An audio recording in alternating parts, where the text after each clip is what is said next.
हाँ तो प्यारे साथियों, स्वागत करता हूँ आपके अपने इस प्यारे से यूट्यूब चैनल MSCC ऑफिशियल में। और मैं आपका अपना भाई सुजीत आप सभी के लिए लेकर आए हैं हम क्लास 10th कन्नड़ हिंदी का चैप्टर नंबर 4 जो कि बाल गोविंद भगत जी है। उनका VVI ऑब्जेक्टिव हम लेकर आए हैं, तो उसी VVI ऑब्जेक्टिव को हम देखेंगे। और इससे पहले जो है हम 3 क्लास कर लिए थे, और वो जो तीनों क्लास हुआ था वो आपको लाइव हुआ था। तो वो 3 ठो क्लास हम कर लिए थे। वो 3 ठो जो क्लास था उसमें हमने ऑब्जेक्टिव भी देखे थे, सब ऑब्जेक्टिव किए थे। तो आज जो है हम चौथा चैप्टर देखेंगे बाल गोविंद भगत को। तो चलिए हम स्टार्ट करते हैं देरी न करते हुए, और बाद में आप लोगों से बात करेंगे। देखिए हमारा, देखिए ऑब्जेक्टिव नंबर फर्स्ट क्या कहता है, थोड़ा देख लेते हैं क्या कहता है। देखिए कहता है बाल गोविंद भगत, एक मिनट, क्या कहता है, बाल गोविंद भगत अपने खेतों के पैदावार एवं भेंट के रूप में कहाँ दे आते थे। कहने का मतलब यह है कि बाल गोविंद भगत खेती भी करते थे, तो खेती से जो अन्न उबलता था, कहने का मतलब जो खाने के लिए उबलता था, उनको जो है बाल गोविंद भगत कहाँ दे आते थे। तो देखिए हमारा ऑप्शन नंबर एक कहता है कबीरपंथी में दे आते थे, या फिर हनुमान मंदिर में दे आए थे, या फिर शिवालय में, या फिर अनाथालय में। तो मैं बता दूं कि कबीरपंथी मठ में जो है बाल गोविंद भगत जितना भी अनाज उपलब्ध था वो आपको कबीरपंथी में दे देते, कबीरपंथी में दे देते थे। और जो कुछ उनको भेंट के रूप में मिलता था, क्या मिलता था, भेंट के रूप में मिलता था, उनको वो अपना घर पे लेकर आते थे और उसी से जो है गुजारा चलाते थे। तो कहाँ दे आते थे, कबीरपंथी में। कहाँ, कबीरपंथी में। याद रखिएगा आपका राइट आंसर जो हो जाएगा वो होगा आपको क। अगला क्वेश्चन देखते हैं क्या कहते हैं। देखिए एक मिनट, थोड़ा ब्रश को जो है था, सॉरी ब्रश को मतलब पेन को जो है थोड़ा पतला कर देते हैं, काफ़ी मोटा हो गया है। देखिए क्या कहता है, बाल गोविंद भगत की प्रभातियाँ कार्तिक से शुरू होता था और किस महीने तक समाप्त हो जाता था। यानी कि कहने का मतलब यह है, जब आप कहानी को पढ़िएगा तो कहानी में इन बात का चर्चा किया गया है कि कार्तिक से जो है उनकी प्रभातियाँ चलता था, और फागुन में जो है इनका मतलब इनका जो है प्रभात क्या होता था, ख़त्म हो जाता था। तो वही बोलता है कि बाल गोविंद भगत जो है, बाल गोविंद भगत की प्रभात या कार्तिक से शुरू होकर किस महीने तक चलती थी, चैत तक चलती थी, वैशाख तक, या फिर माघ तक। तो आपको मैं बता दूं कि फागुन तक जो है इनकी प्रभातियाँ चलती थी। तो राइट आंसर हो जाएगा आपको घ। अगला देखते हैं क्या कहते हैं। देखिए कहता है बाल गोविंद भगत अपने बेटे, क्या कहता है, बाल गोविंद भगत ने अपने मरे हुए बेटे को किस पर लिटाया रखा था। कहने का मतलब यह है कि जब बाल गोविंद भगत का बेटा का मृत्यु हो गया था तो उस समय जो है अपने बेटे को किस पर लिटाया हुआ था। तो देखिए चटाई पर लिटाया हुआ था, या फिर चादर पर, या फिर चौकी पर, या फिर गद्दा पर। तो मैं बता दूं कि चटाई पर जो है ये क्या किया था, अपना बेटा को लटाया हुआ था। और पूरा खुशी से जो है, मतलब खुशी से जो है अपना गाना गाते थे। उनको ऐसा लगता ही नहीं था कि हमारा बेटा का मृत्यु हो गया है। अपना जो है खुशी से क्या करते थे, मतलब गीत गाते थे। तो राइट आंसर हो जाएगा आपको क, यानी कि चटाई पर। अगला क्वेश्चन देखते हैं। देखिए क्या कहता है, बाल गोविंद भगत किसे शाह मानते थे।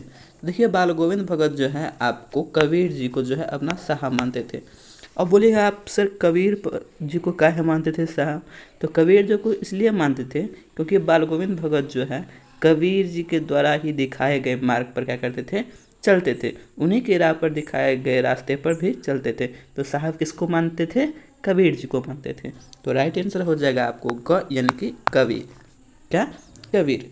अगला क्वेश्चन देखते हैं क्या कहता है, बाल गोविंद भगत की संगीत और साधना का उत्कर्ष देखने को हमको कब मिला था। देखिए कहने का मतलब यह है कि बाल गोविंद भगत की संगीत और साधना का उत्कर्ष देखा गया था, किस दिन देखा गया था। तो देखा गया था जब उनके बेटे का मृत्यु हो गया था, तब देखा गया था। कब, उनके बेटे की मृत्यु के दिन देखा गया था। बेटे की मृत्यु के दिन बेचारा क्या किया था, बाल गोविंद भगत जो है अपने बेटे को चटाई पर लेटा दिया था, और वो जो खंजरी है, बाल गोविंद भगत के पास खंजरी रहता था, उनसे जो है अपना जो है मतलब पूरा खुशी में जो है झुमक झुमक कर नाच भी रहा है, और अपना जो है गीत भी गाते थे। कभी कभी जो है इनके पुतहु जो है ना इनको समझ जाते थे पागल। वो सोचते थे कहीं ये बुढ़वा पागल तो नहीं ना हो गया है, लेकिन बाल गोविंद भगत खुशी से जो है अपना गीत गाते थे। तो वो जो है आपको बाल गोविंद भगत की संगीत साधना किस दिन मिला था हमको देखने के लिए, तो जब उनके बेटे की मृत्यु के दिन जो है ये हमको देखने को मिला था। तो राइट आंसर जो हो जाएगा आपको क, याद रखिएगा।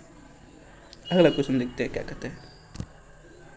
देखिए क्या कहता है, बाल गोविंद भगत की पुतौहू थी, यानी कहने का मतलब यह है कि बाल गोविंद भगत की जो पुतौहू थी वह कैसे थी। तो देखिए, तो करवर्षा थी, नहीं करवर्षा नहीं थे, रोगग्रस्त थे, सुशील थे, कहते हैं सॉरी सुशील थे। कैसे थे? सुशील थे। ग जो है आपको राइट आंसर हो जाएगा, यानी कि सुशील। सुशील और सुंदर स्वभाव का थे, तो क्या है? सुशील थे, तो सुशील देंगे। क्या है? सुशील देंगे। अगला क्वेश्चन देखते हैं क्या कहता है। कहता है अपने बेटे के मरने पर बाल गोविंद भगत क्या कर रहे थे? रोने लगे थे, बेहोश हो गए थे, या फिर गाने लगे थे? तो राइट आंसर हो जाएगा गाने लगे थे। बेटे की मृत्यु के दिन क्या किए थे? बाल गोविंद भगत क्या किए थे? गाना स्टार्ट किए थे, यानी कि गाना गा रहे थे, गीत गा रहे थे, तो गाने लगे थे। बाल गोविंद भगत के कितने बेटे थे? क्या कहता है, बाल गोविंद भगत के कितने बेटे थे? तो बाल गोविंद भगत के जो है एक ही बेटे थे, और वो जो है आपको स्वस्थ भी थे, तो क हो जाएगा राइट आंसर। बाल गोविंद भगत का जो बेटा है वह कैसा था? बुद्धिमान था, सुस्त था। कैसे था? सुस्त था। बाल गोविंद भगत किसकी रचना है? देखिए, बाल गोविंद भगत जो है किसकी रचना है, तो ये जो है आपको ऑब्जेक्टिव आते ही रहेगा कि बाल गोविंद भगत किसका रचना है, ईदगाह किसका रचना है, तो ये सब आप याद करिएगा। साथ ही साथ जो है उनका विधा क्या है, कहानी है, निबंध है, रेखा चित्र है, ये भी आप लोग जो है ज़रूर याद कीजिएगा। वैसे इनका जो है हम एक वीडियो भी बना के आपको डाल देंगे, तो वो वीडियो भी आप देख लीजिएगा। और पीडीएफ के लिए आप लोग चिंता ना करें, पीडीएफ के लिए जो है हम आपको पर्सनली जो है डिस्क्रिप्शन में जो है लिंक दे देंगे टेलीग्राम चैनल का, उससे आप जुड़ जाइएगा। आपको सारा ऑब्जेक्टिव जो है आपको उसी चैनल पर मिलेगा, ठीक है, इसी प्रकार। तो राइट आंसर क्या हो जाएगा? रामवृक्ष बेनीपुरी, यानी कि बाल गोविंद भगत किसकी रचना है? रामवृक्ष बेनीपुरी जी की है। क क्या हो जाएगा? क जो है आपका राइट आंसर हो जाएगा। कहते हैं बाल गोविंद भगत पैसे से क्या थे? कवि थे, संत थे, या फिर गृहस्थ थे? गृहस्थ थे। कैसे थे? गृहस्थ थे। अब आप बोलिए सर गृहस्थ कैसे थे? वो तो साधु जैसे लग रहे थे, तो गृहस्थ कैसे हो गए? तो बाबू गृहस्थ इसलिए हम बोलते हैं क्योंकि बाल गोविंद भगत जो है ना अपने घर पर ही रहकर जो है ना सारा काम करते थे। जैसे अपना लोग में देखिएगा कि साधु हो गए, तो साधु हो गया तो अपना जाएगा मंदिर जाएगा, मतलब नाक से लेकर जो है ना पूरे सर तक जो है मतलब चंदन लिपटेगा, हाथ में चंदन लगाएगा, कंठ में चंदन लगाए, माला पहन लिए, इससे जो है ना आप साधु तो कहला जाएंगे, लेकिन वो दिखाने वाला आप साधु हो जाएंगे। लेकिन बाल गोविंद भगत ऐसे नहीं थे, वो नाटक ऐसे नहीं करते थे, वो नहीं अपना चंदन सब रगड़ते थे, अपना जो है सिंपल में रहते थे, और साधु का सब भाषा इनको याद थे, और अपने घर पर ही रहकर जो है ना अपना काम करते थे। आजकल का देखिएगा कि वो जो है बाबा सब जो है अपना संन्यास लेने के लिए जो है शादी भी कर लेगा, और साथ में जो कुछ दिन के बाद जो है वो छोड़कर बोलेगा कि जाते हैं अब हम बाबा बनेंगे, नहीं यानी कि संन्यास लेंगे। तो भाई ऐसा संन्यास लेकर क्या फ़ायदा, जब आप किसी स्त्री को या फिर किसी पुरुष को जो है आप मतलब छोड़ के चले जाते हैं, तो सोचिए उन पर क्या बीतता होगा। तो ऐसे नहीं करना चाहिए बाबा सबको।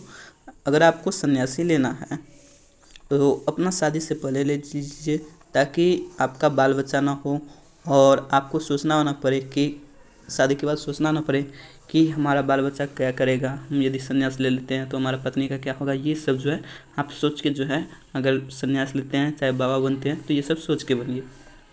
तो कैसे थे? गृहस्थ थे। आपका जो राइट आंसर हो जाएगा यानी कि ग हो जाएगा। बाल गोविंद भगत गद्य की कौन सी विधा है, अथवा बाल गोविंद भगत कैसी रचना है? कथा है, उपन्यास है, डायरी है, या फिर रेखा चित्र है? तो रेखा चित्र है। क्या है? रेखा चित्र, यानी कि घ। अगला क्वेश्चन देखते हैं। बाल गोविंद भगत कबीर को क्या मानते थे? तो अपना साहब मानते थे। क्या मानते थे? साहब मानते थे। क्यों मानते थे? क्योंकि उनके ही रास्ते पर दिखाए गए रास्ते पर चलते थे। बाल गोविंद भगत की उम्र कितनी थी? तो 60 साल से जो है ऊपर के थे। ग क्या हो जाएगा? ग। शुरू में दिया गया है, यानी कि शुरू में ही 60 साल से ऊपर ही होंगे। बाल गोविंद भगत कबीर को साहब क्यों मानते थे? तो देखिए बाल गोविंद भगत जो है कबीर को साहब इसलिए मानते थे क्योंकि देखिए ऑप्शन क्या कहता है, बचपन के दोस्त थे इसलिए मानते थे। ऑप्शन देख लेते हैं, इनके बाद देखेंगे। बचपन के दोस्त थे इसलिए मानते थे बाल गोविंद भगत कबीर जी को साहब, या फिर साथ पढ़े थे इसलिए, या फिर कबीर की पुजारी थे इसलिए। नहीं, कबीर को अपना आदर्श मानते थे इसलिए जो है इनका साहब मानते थे। क्या होगा ऑप्शन, कि कबीर के आदर्श पर चलते थे, उन्हीं के दिखाए गए रास्ते पर चलते थे, बताए गए बातों को फॉलो करते थे, इसलिए जो है इनको साहब मानते थे। तो राइट आंसर हो जाएगा ग। अगला क्वेश्चन देखते हैं। कहता है बाल गोविंद भगत, क्या कहता है, बाल गोविंद भगत कहाँ आसन जमा बैठते थे? क्या कहता है, बाल गोविंद भगत जो है अपना आसन कहाँ बनाए बैठते थे? घर के अंदर, घर के बाहर, या फिर घर के आंगन में, या फिर मंदिर में? तो घर के आंगन में जो है अपना आसन जमाए बैठ जाते थे। तो ग जो है राइट आंसर हो जाएगा। क्या कहता है, गोदी में पियावा, क्या कहता है, गोदी में पियावा चमक उठे सखिया चिहक उठे न गाते थे। कौन गाते थे? ये जो है आपको बाल गोविंद भगत गाते थे। और ये जो गाना जो है आपको मतलब एक ऑप्शन दिया था, मतलब चैत से लेकर जो है फागुन तक जो है इनका ये गाना सब जो है चलते रहता था। तो ये जो है आपको बाल गोविंद भगत जी ही गाते थे। रात को जाते थे, मतलब चांदनी जैसी रात में जाते थे, और वहाँ पे जो है बैठ के अपना काला कमल उड़ के जो है गाते रहते थे। तो राइट आंसर हो जाएगा आपको ख, यानी कि बाल गोविंद भगत। पावास का पुहार पर किसका सितार बज उठे थे? तो ये जो है आपको योरी का। एक्चुअली में जो है फ़ोन फूट गया है, तो यहाँ पे पढ़ने में जो है कुछ दिक्कत हो सकता है, तो आप लोग टेंशन ना ले। योगी होगा या फिर योरी होगा, देख लेते हैं।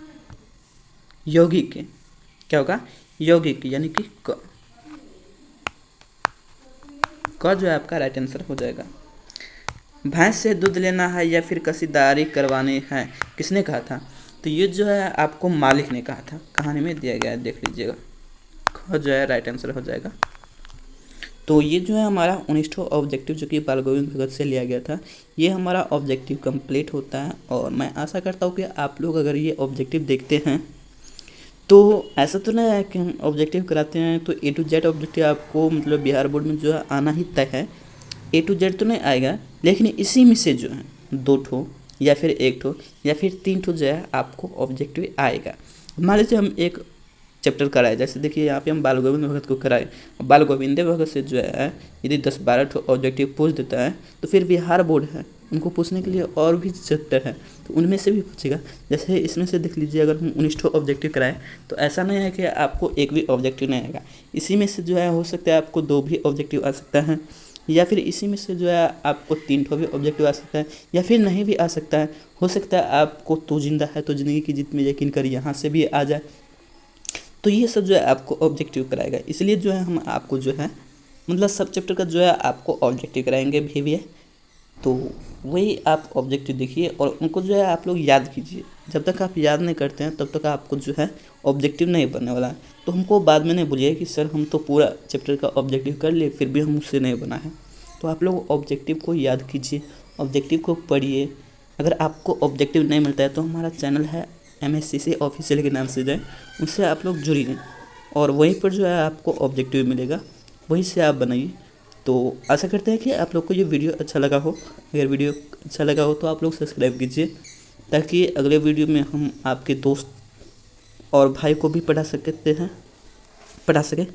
तो आप लोग जो है ये वीडियो को शेयर भी कीजिए, जितना जल्दी हो सके शेयर कीजिए, ताकि आपके छोटे भाई हो या फिर जो आपके साथी हो वो भी ये वीडियो देखें, ताकि उनसे जो है कोई दिक्कत ना हो, मतलब बिहार बोर्ड में बैठे और ये जो मान लीजिए इसमें से कोई ऑब्जेक्टिव टकरा जाता है तो उनसे वो ऑब्जेक्टिव बन जाए। इसलिए जो बोलते हैं आप अपने दोस्त को शेयर कीजिए। तो आप लोग से मिलते हैं अगले वीडियो में, तब तक के लिए बाय। अगर आपको ये वीडियो अच्छा लगा हो लाइक कीजिए, सब्सक्राइब कीजिए। मिलते हैं आप लोग से अगले वीडियो में, तब तक के लिए बाय।